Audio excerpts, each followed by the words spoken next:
Mesdames, Messieurs, bonjour. Ici Cosmos pour une revue de presse pour reviser ce qui s'est passé dans la semaine parce qu'il y a eu des gros événements, on vit des moments incroyables, puis je voulais vous en parler parce que cette semaine, Trump a fait une grosse annonce qui a passé dans le beurre. C'est une gaffe de sa part, mais il a annoncé des choses importantes. Il y a des choses très importantes qui vous ont sûrement échappé, puis je vais vous l'expliquer par rapport à son annonce de ces fameuses cartes NFT de financement de Trump. Donc, on est mercredi. Donald Trump nous fait une annonce, il dit « Manquez pas demain une annonce extraordinaire, huge announcement, quelque chose d'important, jeudi. » Puis là, il nous montre une image, il dit les États-Unis ont besoin d'un super-héros, manquez pas, grosse annonce demain. Puis là, tout le monde se demandait, mais qu'est-ce qu'il peut bien annoncer? Il y a les Twitter Files de ce temps-ci. Est-ce qu'il va annoncer des arrestations, des poursuites judiciaires? Est-ce qu'il va annoncer son VP? Donc, moi-même, j'avais des meetings avec Mme Cosmos, puis on se demandait.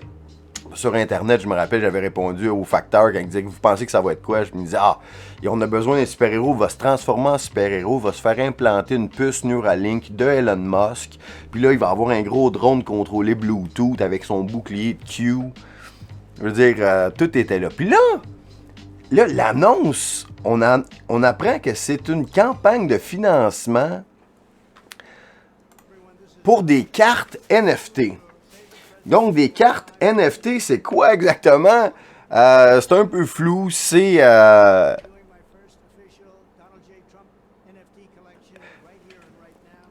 Donc, c'est ça. C'est des cartes digitales qui sont en vente ou qui étaient en vente au prix de 99$ US. Pour avoir, dans le fond, c'est des mimes de collection. Dans le fond, il fait de l'argent sur des mimes, donc c'est une manière de ramasser de l'argent. C'est hilarant, OK? Mais c'est une gaffe de marketing parce qu'il y avait quelque chose de très, très important à annoncer cette journée-là qui a passé dans le beurre, mais on va juste regarder un peu sa pub ici. Donc, c'était celle-là qui avait tweeté en super-héros, en astronaute. Donc, en référence à Space Force. Donc, il dit, vous allez vous faire partie d'une communauté. Puis là, quand tu as ces cartes-là, tu as accès, il y a des choses gratuites. Il va y avoir des tirages. Tu peux souper avec Donald Trump. C'est bien ça. Je pense que vous allez aimer ça beaucoup. Ça vient avec des chances de gagner pour manger avec moi. Donc, vous allez pouvoir venir golfer à mon club de golf, puis ils sont magnifiques. Oubliez pas, Noël s'en vient, puis ça fait un beau cadeau de Noël. Donc, ça, c'était comme la joke, puis il s'est fait ridiculiser pour ça, évidemment. J'en profite ici pour envoyer un petit shout-out à Alexis Cossette-Trudel, avec lequel j'ai eu l'occasion de m'entretenir cette semaine dans le duo Majestic. Vous avez sûrement vu ça, sinon allez voir l'émission. Chercher le duo Majestic avec Alexis Cossette-Trudel, c'est très bon. Le lendemain de notre entrevue, il était en entrevue parce que c'était sa semaine des médias indépendants, et on l'a vu partout, Alexis, cette semaine. Mais là, je voulais juste...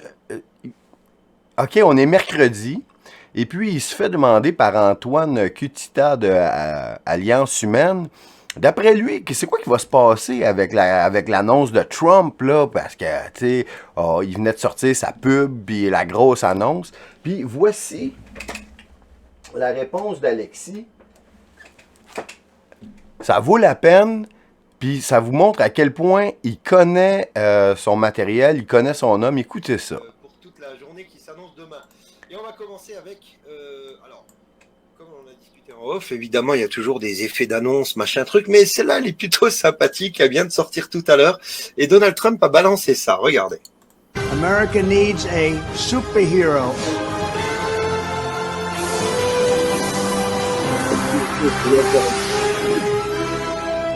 Donc ça, c'était l'annonce de l'annonce. Et tout ça, c'est pour annoncer que Trump va faire une annonce jeudi. Alors, On en a parlé tout à l'heure avec Alexis et il me dit c'est vrai qu'on a souvent des effets d'annonce et puis derrière ça accouche de pas quelque chose d'énorme en principe. Hein. Sauf que là on est quand même dans une période qui pue du cul pour l'État profond. Hein. Mais tu vois, ça découle tout de Sun Tzu l'art de la guerre, hein, qui est appliqué par Trump et Flynn, c'est-à-dire que tu annonces pas tes plans. Si tu dis qu'il y a quelque chose de gros qui s'en vient, finalement c'est rien, et quand quelque chose de gros s'en vient, faut pas que tu l'annonces.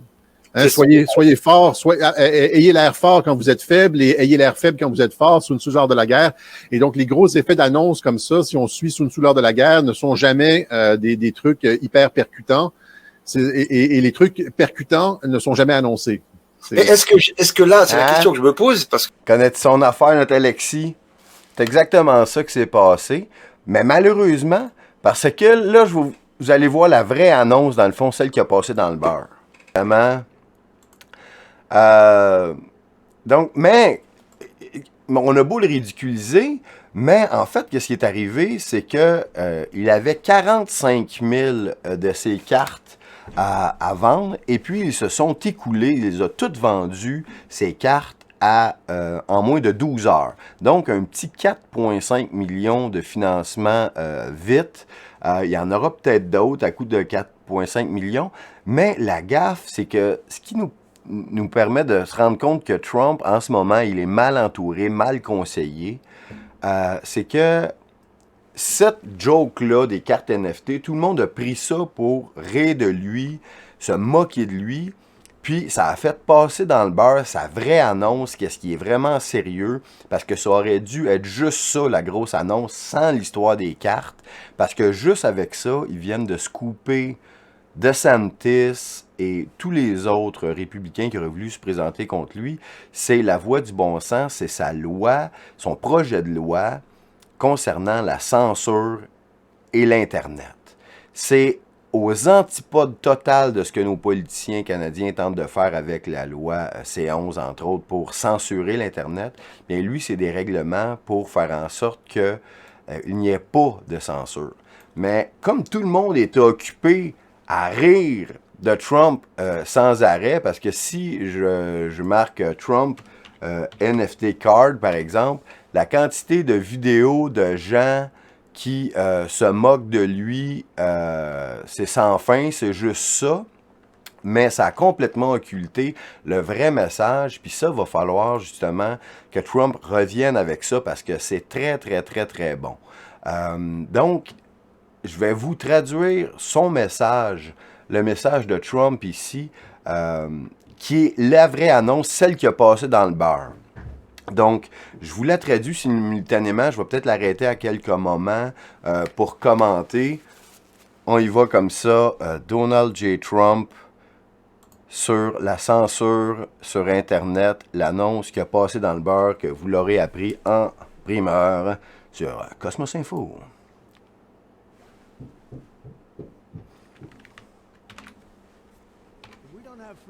Si on n'a pas de la liberté d'expression, on n'a pas de pays libre. C'est aussi simple que ça. C'est les droits fondamentaux. S'ils disparaissent, le reste de nos libertés vont disparaître. Comme des dominos, un par un. Ils vont disparaître un par un. Voilà pourquoi aujourd'hui, j'annonce mon plan pour fermer le système de censure et de réclamer ou regagner la liberté d'expression. Et regagner est un mot important dans ce cas-ci parce qu'ils l'ont fait disparaître. Dans les dernières semaines, des bombshell reports, donc des bombes de reportage sont sorties. Il parle ici des Twitter files, évidemment, qui nous démontrent les liens entre toutes les agences gouvernementales, le Parti démocrate et ce qu'on a appris hier, où le FBI était la police des blagues sur Internet, on y reviendra. Donc, pour empêcher que les deep state, des bureaucrates et les activistes de gauche, puis des systèmes de médias puissent manipuler en silence le peuple américain. Ils ont collaboré à censurer des informations importantes concernant les élections et le système de santé américain, donc faire référence à la COVID ici. Donc, le cartel de censure doit être détruit et ça doit arriver immédiatement. Et voici mon plan. Premièrement, dans les premières heures après mon inauguration, je vais empêcher chaque partie du gouvernement de faire de la collusion avec des entreprises privées qui censurent le peuple ou limitent ou catégorisent le droit de parole légitime des Américains. Donc, que la loi sur la liberté d'expression s'applique intégralement sur Internet. C'est ce qu'il veut dire ici. Donc, si c'est dire donc ça dans la vraie vie, donc c'est la liberté d'expression, c'est cette loi-là qui doit s'appliquer sur les plateformes des réseaux sociaux. Donc, c'est majeur ici. C'est excellent. Donc, je vais empêcher de l'argent fédéral pour qualifier des informations de citoyens comme étant de la désinformation. Donc, le gouvernement fédéral ne pourra pas dépenser d'argent contre ce qu'ils appellent la désinformation. Ça aussi, c'est majeur. Et je commencerai le processus. Nous allons poursuivre les membres du gouvernement qui ont fait de la collusion directement ou indirectement pour supprimer la liberté d'expression dans le passé. Donc, ils poursuivraient les gens qui ont fait des crimes rétroactivement. Donc, toutes les agences, département de la santé, le FBI, le DOJ, NHS, peu importe c'est qui, mais après, je vais demander au département de la justice d'enquêter chaque partie dans le régime de censure en ligne qui est destructeur et terrible et de poursuivre pour chaque crime identifié. Ça inclut les violations de lois civiles, les règlements de financement de campagne, les règlements fédéraux et plusieurs autres lois. Pour nous assister, j'ai besoin des républicains de la Chambre d'envoyer des lettres de préservation pour qu'on conserve les preuves, pour pas que tout soit déchiqueté d'ici là, dans ce moment-là. Et on a besoin de le faire dès maintenant. Et l'administration Biden et la campagne Biden et tous les géants de Silicon Valley de ne pas détruire les évidences de censure. Troisièmement, après mon inauguration de président, je vais demander au Congrès d'envoyer une loi pour réviser la section 230 pour enlever pour les grosses compagnies de réseaux sociaux de la business de la censure. Donc, c'est que la loi 230, la section 230, fait en sorte que les compagnies de réseaux sociaux ne peuvent pas être poursuivis pour le contenu qui est là parce que eux autres ne sont pas des éditeurs. Donc, ils ne choisissent, en principe, ils ne choisissent pas ce qui est là en ligne. Mais en réalité, comme ils censurent des choses et ils promeuvent des choses, puis ils cachent d'autres choses, ils agissent effectivement de manière illégale. Donc, c'est ce qu'il veut dire ici. Donc, que ça soit impossible pour les Facebook, YouTube de ce monde de censurer le contenu des gens qui est légitime dans la loi sur la liberté d'expression. Maintenant, les plateformes digitales devraient être sous la... Donc, la section 230 s'appliquerait pour eux s'ils ne font aucune discrimination, c'est ce qu'il dit ici. On devrait demander à ces plateformes d'enlever du contenu qui fait mal, comme de la pornographie juvénile puis de l'exploitation des enfants. Donc, les compagnies de réseaux sociaux devraient laisser les gens parler librement, mais s'attaquer à l'exploitation sexuelle des enfants en ligne, ce que Elon Musk fait en ce moment. Et donc, enlever aussi qu'est-ce qui fait la promotion du terrorisme. Quatrièmement, On a besoin de fermer l'industrie de la censure qui labelle ou qui qualifie les choses comme étant de la désinformation. Donc ça peut être Facts and Furious en Europe ou les décrypteurs au Canada, Snopes, cette industrie des fact-checking qui est contrôlée par plus haut, on sait bien. Donc le gouvernement fédéral devrait arrêter de financer les programmes académiques ou civils.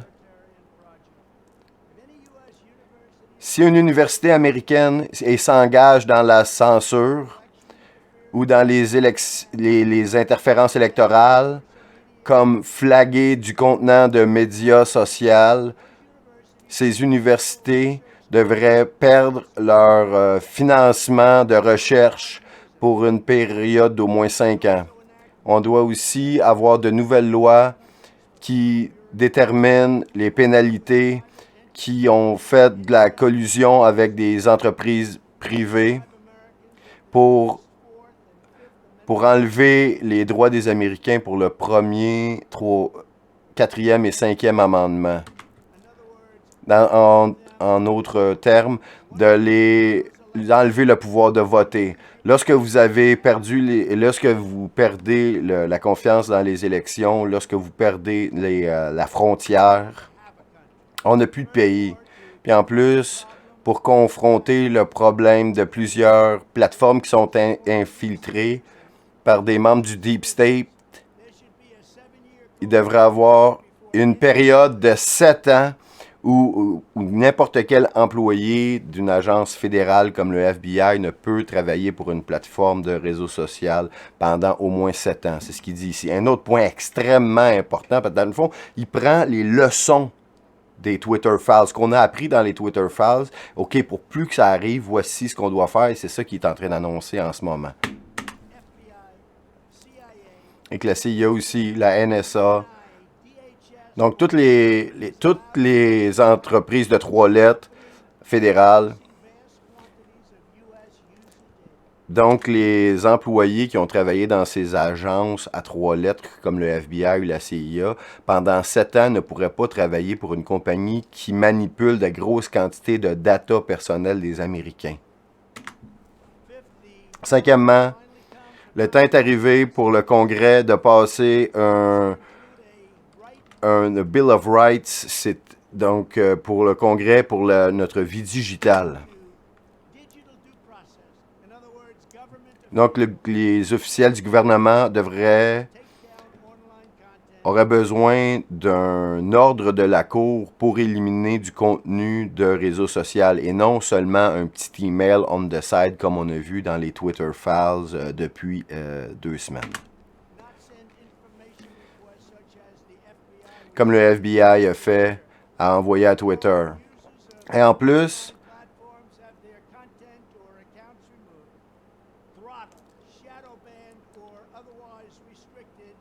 non, éliminer le shadow banning, peu importe comment vous l'appelez. Donc, c'est-à-dire de diminuer l'impact d'un commentaire ou de l'augmenter.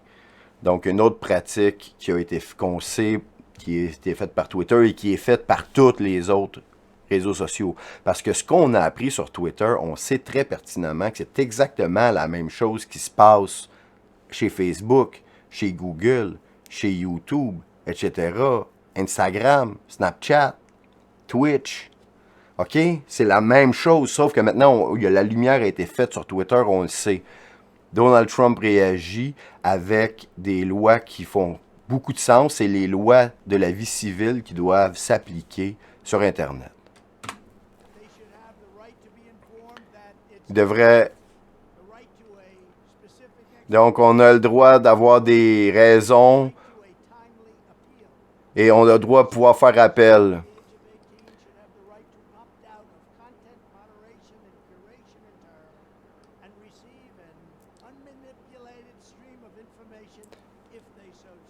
Ici, il dit pour les personnes qui ont 18 ans et plus, on devrait pouvoir cliquer une option qui enlève toute modération du contenu pour qu'on puisse voir nous-mêmes l'entièreté de ce que les gens publient et non que l'entreprise soit là à manipuler notre timeline. C'est un autre point extrêmement important ici. Donc, la bataille pour la liberté d'expression, c'est une question de vie ou de mort. Et une question de la survie de la civilisation de l'Ouest. Quand je suis arrivé dans le système de censure, ça va être détruit au complet, il ne restera plus rien. En ramenant la liberté d'expression, on va sauver notre pays. Merci et que Dieu bénisse l'Amérique. Donc, c'est ça que vous avez manqué, parce que ça fait tout le bon sens au monde. C'est fantastique, comme vous avez vu. On veut un Internet comme ça. Mais à cause de son coup de marketing de super-héros de carte NFT, on a juste vu ça, juste ri de ça. Donc, Donald Trump devra revenir en force avec ce discours-là, le marteler, parce que tous les créateurs de contenu au monde vont être en faveur de ça, bien évidemment. Et la presse, en général, sera contre, parce que la presse, les médias veulent avoir le contrôle sur le narratif, donc détestent la liberté d'expression. Les médias de masse, cette semaine, ont commencé à parler de liberté d'expression parce qu'il y a des petits amis de leur côté qui se sont fait bannir par Elon Musk parce que ces petits amis-là ont tenté de faire assassiner Elon Musk et ses enfants en doxant. Donc, il y a un règlement maintenant sur Twitter qui est important, c'est une loi contre le doxing. C'est simple, tu peux dire ce que tu veux comme tu veux, mais tu ne peux pas dire qu'une personne est à un endroit précis, au moment précis, parce que ça pourrait être dangereux pour sa sécurité. Donc, les enfants d'Elon Musk ont été en danger cette semaine parce que des journalistes de gauche ont doxé la position de ses enfants et de lui-même, et il y a un hurluberlu qui est arrivé pour les menacer. Donc, ses enfants ont passé proche d'y passer parce que les antifas sont prêts à tout pour mettre fin au règne d'Elon Musk. Ils veulent carrément l'assassiner parce que si on envoie le coordonnées exact de l'endroit où est Elon Musk à des énergumènes, exemple de la gang de Xavier Camus, il y en a un qui va s'essayer d'aller le tuer. Donc, lui, il s'est dit non. OK, vous pouvez dire les positions des gens, mais il faut qu'il y ait un léger délai. S'il y a un léger délai, donc il était là, voilà une demi-heure, ça c'est beau. Mais si vous le dites au moment précis, donc c'est un règlement. Mais avant, les journalistes étaient immunisés contre ça. OK, les règlements, c'était pour les autres, mais eux autres pouvaient faire ce qu'ils voulaient. Fait qu'eux autres, ils ont tenté encore une fois de tester le système. Et puis, ils se sont fait bannir. Mais juste 16 jours, dans le fond. Parce qu'au début, Elon Musk était fâché parce que des gens ont tenté de faire assassiner ses enfants. On le comprend. Mais là, il y a eu un levé de bouclier, puis il a refait un sondage. Est-ce que je devrais les débanner tout de suite dans 16 jours? Jamais. Puis là, finalement, il a décidé que les gens pourraient être bannis 16 jours. C'est pas grand-chose. Mais maintenant, il y a un règlement. On ne peut plus doxer. Donc, par exemple, si quelqu'un donnerait la position de ma maison sur Twitter, la personne se ferait bannir, par exemple. OK? Ça, c'est ça, doxer. C'est de dire la position exacte, l'adresse exacte de quelqu'un pour que des gens puissent aller se venger sur eux. Et puis, voilà. Donc, les médias, ça va vraiment, vraiment pas bien. Puis, je fais une petite pause, puis je reviens avec une histoire qui nous démontre à quel point les médias sont perdus. On revient dans 2 minutes. Nouveau scandale ici aujourd'hui, depuis que le groupe d'activistes pro-trafic d'enfants est accusé d'être impliqué dans l'industrie de la mode. Oh, des complotistes, je te gage! La controversie est arrivée lorsqu'on a découvert que dans une de leurs publicités pro-trafic d'enfants, il avait une publicité cachée pour une sacoche dedans. Balenciaga a tenu à se distancer de l'industrie de la mode dans un message donné aujourd'hui. Balenciaga condamne l'industrie de la mode qui utilise des sweatshops et qui promeut des attentes irréalistes pour le corps de la femme. Les pédos, ils ont rien à cacher. Nous avons ici avec nous un expert de l'industrie de la mode pour nous parler du sujet. Walter, bienvenue. Merci de m'avoir, Mac. Puis de la haute couture est une pratique barbare qui était pratiquée par les élites depuis des millénaires. Je sais que l'industrie de la mode, c'est un problème, mais si vous nous parlez d'un réseau de mode criminalisé... C'est vrai, beaucoup de présidents dans le passé étaient ouverts dans leur implication avec la mode. Roosevelt, Mandela... Staline, Hitler étaient tous impliqués avec la haute couture. Ben là, ça n'a aucun rapport, là. Je m'excuse, là, mais c'est une autre histoire d'accusations dégueulasses, sans fondement, qui est contre des trafiquants humains honnêtes. Donc c'est vrai que Balenciaga, les premières organisations de trafic humain d'être au centre d'une controverse, du trafic d'enfants d'Hollywood a déjà été accusé d'avoir produit rien de nouveau. À travers l'histoire, les pédophiles se sont fait accuser d'avoir fait des choses horribles. D'être des célébrités ou des directeurs de cinéma, c'est juste des libelles, c'est juste des insultes pour nous faire mal sentir. Mais on peut quand même dire que clairement, ils vendent des articles de mode. On Pizzagate à cette heure. L'histoire de Pizzagate peut toujours être ressortie pour renier, mais le fait c'est que c'est peut-être que c'est vrai que ces pédophiles-là vendaient de la pizza. C'est comme si tu nous disais que chaque pédophile vendait de la bouffe pas bonne pour la santé. Vois-tu où ça nous amène, là? Parce que les gens partout sur Internet pensent que les groupes de trafic humain seraient en fait un front pour des élites ou le gouvernement. En fait, il y en a même qui pensent qu'à Washington, les pédophiles seraient en fait un genre de gouvernement. Maintenant, les médias pathétiques, c'est incroyable. On a ici Isabelle Haché. OK, on est sur Twitter, mais là, c'est le nouveau Twitter, là. Je veux dire, le Twitter dans lequel on rule. OK, là, la presse, eux autres, je sais pas pourquoi ils envoient encore la nouvelle sur Twitter, parce qu'ils se font démolir, là, mais démolir, là. OK, il y a 9 heures, la presse. Il faut normaliser le masque. Ouais. 17 décembre 2022.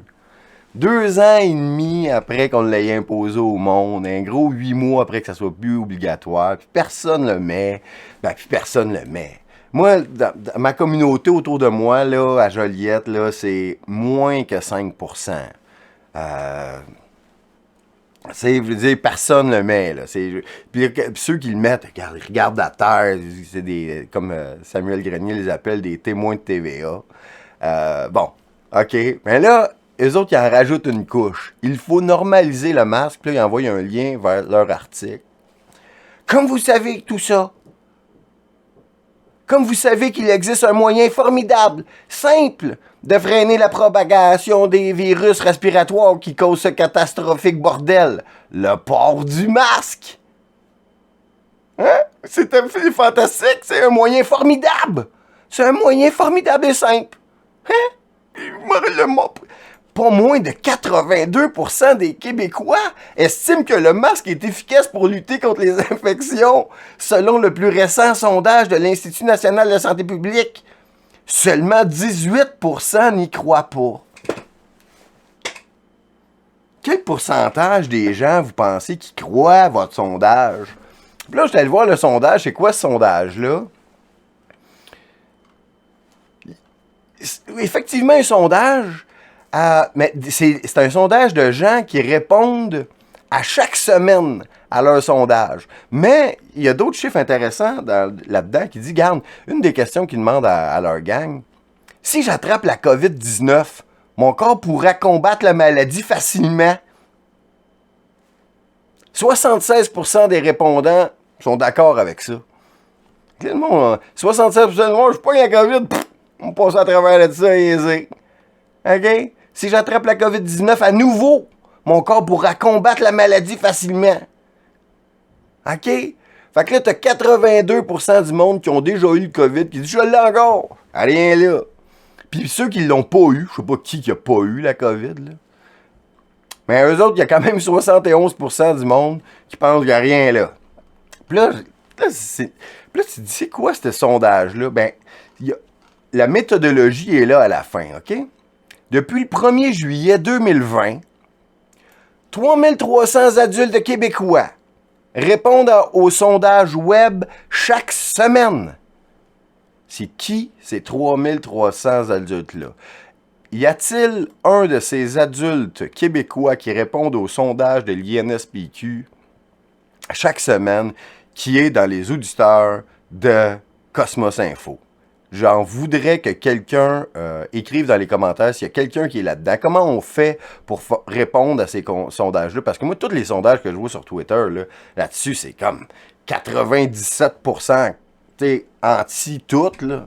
Fait qu'évidemment, je me demande vraiment c'est qui ces 3300-là. Mais même s'ils sont ultra moutons pis tout, je pense que s'ils vont avoir la COVID, passer à travers de ça aisément. Mais bon, OK.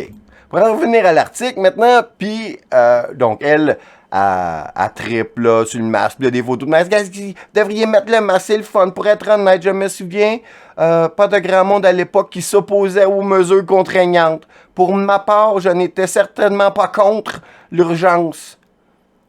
Anyway. Bon, OK, ils tentent de faire peur au monde, plus personne n'a peur, ils sont pathétiques, mais qu'est-ce qui est incroyable? Ben, incroyable, ce qui est vraiment drôle. Donc, eux autres, la presse, ils ont tweeté ça v'là 9 heures. En 9 heures, regarde, quand même, la presse, ont combien d'abonnés, la presse? 827 000 quand même. 827 000 abonnés. OK? Donc, ils postent leur article, il faut normaliser le masque, et en 9 heures, réussissent à avoir 160 personnes sur 900 000. Sur 827 000, il y en a 160 qui ont aimé ça. C'est pas beaucoup. OK? 84 l'ont retweeté, probablement pour dunker là-dessus, pour faire un commentaire que c'est stupide. Et 892 personnes ont commenté. Puis les 892, moi, je me suis promené dedans tantôt, on va regarder. J'en ai vu aucun qui appuyait la presse. C'était tous pour les ridiculiser, se moquer. On a un exemple ici, ce qu'on appelle ratio. OK? On a Amélie Paul, l'animatrice très connue, qui, elle, forte de ses quand même 37 000 abonnés, quand même beaucoup d'abonnés, pas mal plus que Cosmos Info, mais bon, OK. Donc, 37 000 abonnés, elle rétorque, ne partageons pas cet article avec d'autres pays, c'est gênant. Et elle, donc, elle se moque de la presse, elle a 515 likes en combien de temps? En beaucoup moins de temps, en 2-3 heures, ou en tout cas. Donc, c'est un ratio de à peu près 5 pour 1, 4 pour 1 des gens qui se moquent de la presse en appuyant Amélie, comparativement à Isabelle Haché qui en mange toute une. Puis là, bon, là, toute la gang de le fun répond. Il dit, elle devrait mettre son masque sur la photo pour donner l'exemple. Quand va-t-on atteindre le point de bascule? Ils doivent rire de nous autres en maudit ailleurs ou prier qu'on devienne moins cons. La Chine est très heureuse d'avoir acheté le Canada. Ça lâche pas, trop tard. Dites-moi que vous ne voyagez pas, ça me dit que vous ne voyagez pas. OK, pour dire que, regarde, le Québec, c'est dans un dôme. Donc, si vous voulez de la lecture rire du monde qui plante le journal de Montréal. Ah, ça, je pense que c'était juste les réponses à Amélie. Si on va voir les réponses à la presse, c'est encore pire. Dans les 800 quelques commentaires, donc Philippe ici il dit voilà, corrigé, il faut nous crisser patience avec le masque. La presse est passée de journal sérieux au Québec à la plus belle feuille de chou pathétique. Donc ça lâche pas, Elvis Legault, là c'est des mimes, c'est des... tout le monde, t'as beau descendre les 800 commentaires. Donc, on a ici Alain Imbécile qui, lui, nous envoie du Elvis Gratton.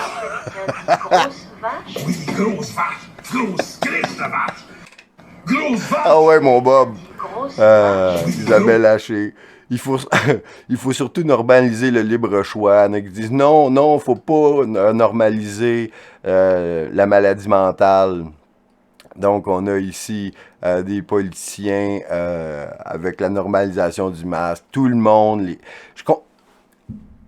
L'autre lui répond, notre ami S. Odette, Chris de folle. Regarde, puis c'est écrit sur la boîte que ça prévient pas les infections. Puis là, ça aussi, c'est bon. C'est la grosseur des fibres du masque versus la grosseur du virus. C'est la même analogie qui nous avait été faite au début. Si vous essayez d'arrêter des maringouins avec la clôture Frost, c'est la même affaire. Donc, tout le monde le sait que ça sert à rien. Tout le monde rit des journalistes. Donc, on va péter le 900 commentaires. C'est sans fin des gens qui se moquent de la presse, mais eux autres, ils continuent. Donc voilà. C'était trop hot. Donc, c'était ça. C'est ça que j'avais pour vous autres. On rit des journalistes, on fait les bonnes affaires. Puis je vais vous laisser avec... je suis tombé là-dessus ce matin, puis j'ai trippé, parce que là, Noël s'en vient, dans une atmosphère de Noël. Et puis, je suis tombé sur un concert qui a été donné en 1978 à la Basilique Notre-Dame, à Montréal. Un concert de Noël donné par Luciano Pavarotti, qui va nous interpréter la pièce, la plus belle pièce catholique à mon avis, la plus belle chanson de Noël, le Minuit chrétien, par Luciano Pavarotti à Basilique Notre-Dame. On finit le show avec ça.